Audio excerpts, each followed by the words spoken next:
I thought I had it all figured out, how to get what I wanted, how to create the success I wanted in my life. I didn't realize I was doing it exactly backwards until I got caught. At the time, no one really knew how to help me. My parents did not know what to do. So there I was, sitting in the store where I'd been caught stealing again, waiting for the owner to call the police. But this time, I knew I was going to jail. I had become a con artist by the time I was in my teens, and I was on my way to becoming a professional one. I hadn't realized yet that I was doing it backwards, and I also hadn't realized yet that backwards is how most people think success happens. And when I say the word success, I'm not just talking about money. I am talking about you reaching your peak potential in any area of your life. So how is it that a young kid like me from a tiny little town who grew up in a huge family with very little money and who'd been through the kind of trauma that could have been debilitating for me for the rest of my life, who was a liar and a thief, became Teresa Harding, a girl who grew a business that turned into $1 billion a year business in just 8.5 years. Now, it was not by lying and stealing. So how did that girl grow that business based completely on trust and integrity? The people who have changed the world, names you'll recognize, they are no more powerful than you and me. It's not a comparison because there isn't one. We all have that same power. It's just about knowing how to use it. Viktor Frankl, who suffered indescribable degradation and trauma in horrific concentration camps during World War II, brought love and beauty every day to the people in those camps. And he turned it into one of the most powerful and revered books of all time, A Man's Search for Meaning. Rosa Parks, who took a stand by sitting in the front of the bus at a time when black skin was considered less than, became one of the most powerful icons for equality who has ever lived. And Walt Disney, who grew up in poverty, was not socially accepted, and was fired from his animation job because his editor said he lacked imagination and had no good ideas. They didn't have resources the rest of the people didn't have. They didn't know the right people, and they certainly didn't have more money. So it can't just be that they had advantages we don't have. There has to be something else going on. When I was lying and stealing, I discovered something profound. I discovered a pattern that is so simple, but when you know it, it will create success for you in any area of your life. This simple pattern will show you how great success comes from simply thinking backwards, and I'm going to show it to you. Now, to help you understand the pattern, I want to invite you into how I discovered it. It happened when I was watching this large group of high school students and what happened on their faces. All of their faces suddenly turned to a look that shocked me. I was watching as my sister entered the gym. She was just another one of the students. She entered the gym before the event started, and she started passing by all the students in their self-segregated friend groups. There were the skateboarders, the band kids, the goths, there were the jocks, basically the whole spectrum, from the kids who were the most accepted all the way to the kids who were the least accepted. And as she passed by, she would stop to talk to them. And their faces, all of them, turned to a look of love for Julene that was so obvious. It really was shocking for me. It was so beautiful. And even before she got to their group, it was like they couldn't wait for her to get to them so they could be a part of who she was and what she had to offer. But it was even more than that. It was a look that so clearly said, I know I am accepted and loved by that person. I know I am somebody to that person. It transformed them, every person in every group. It was beautiful to me. I had never seen anything like it. Something changed inside me that day. I went from lying, stealing, manipulative, selfish. I decided in that moment I wanted to create that for other people. I wanted to be like that. It was the first time in my life I remember caring more about someone else than I cared about me. Now, why do I tell you that story? Because caring like that about other people is the most important part of this pattern for great success. You see, it turns out this is the pattern successful people use every time in anything, whether they realize they're doing it or not. And it is the exact opposite of what everyone else does.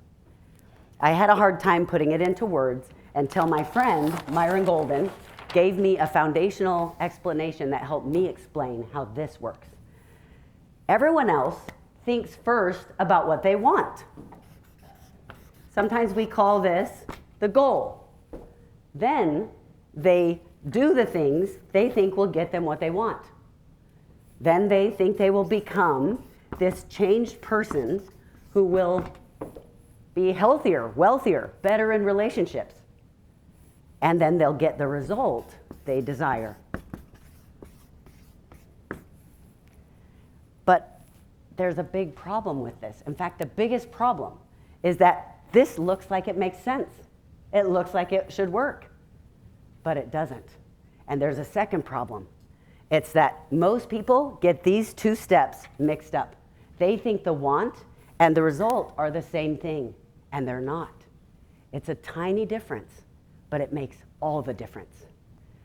Now, I'll show you what that difference is. The want is what you say you want, and the result is why you want it. Now, the why is that deepest part inside of us where the things that really matter the most are. That's what the why is. Now, people who really make a difference, people who create great success, they do it exactly backwards. They think first of the result they're looking for, then they become the person who can do the things that this person is now capable of doing. And then they get what they want.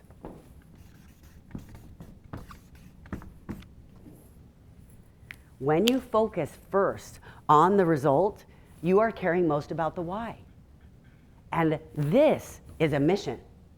This is what happens when you care most about that deepest part of someone else or yourself.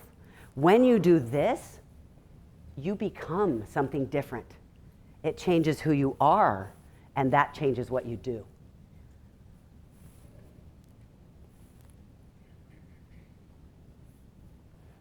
But when you do it like everyone else, like I did when I was lying and stealing, all my decisions were based on what I wanted.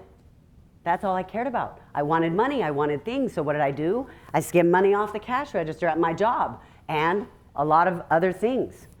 What I became was a manipulative. What I became was a thief. The result was I was paranoid all the time about getting caught. The result was no one really liked me. And the result was I was miserable. Now, that's an extreme example. So let's use an example all of you can relate to. Let's say we have a person who wants to lose weight. It doesn't work. Why? Because they're focusing first on what they want.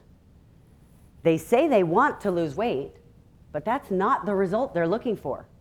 And some of you are thinking, yes, it is. Do they want to lose 50 pounds so they really did lose 50 pounds, but they look exactly the same size? No.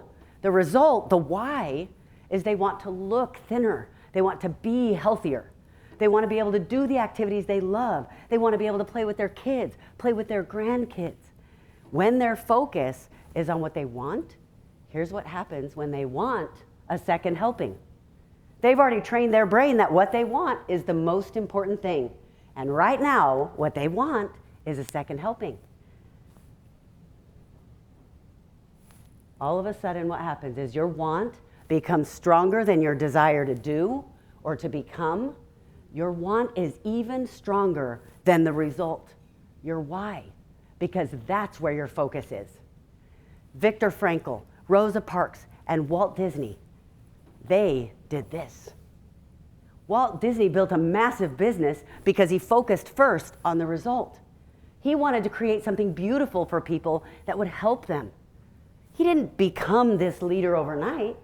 He focused on the result, and then he became the person who was now capable of creating the magic of what Disney is. I didn't have success in my business because I'm brilliant. I had success in my business because I followed this pattern. Because the people who hire me to help them in their business and in their life, they know I care about them. I care about their challenges, creating their solutions, not mine. All of this from a girl who used to be a liar and a thief, and who was on a path that would lead to nowhere if I was lucky, and to prison if I wasn't. And Viktor Frankl, Rosa Parks, Walt Disney, and even me and you, we have something special. They didn't have advantages or the right friends, and they certainly didn't have the money, and you don't need that either. They changed the world because they focused on what they could offer instead of what they could get. And my question for you is, where in your life are you so focused first on what you want that you're willing to give up the person you need to become? You're willing to give up the person who would be capable of doing the things that would get you there. It's hard to make this change, but it's hard to stay stuck where you are. I know.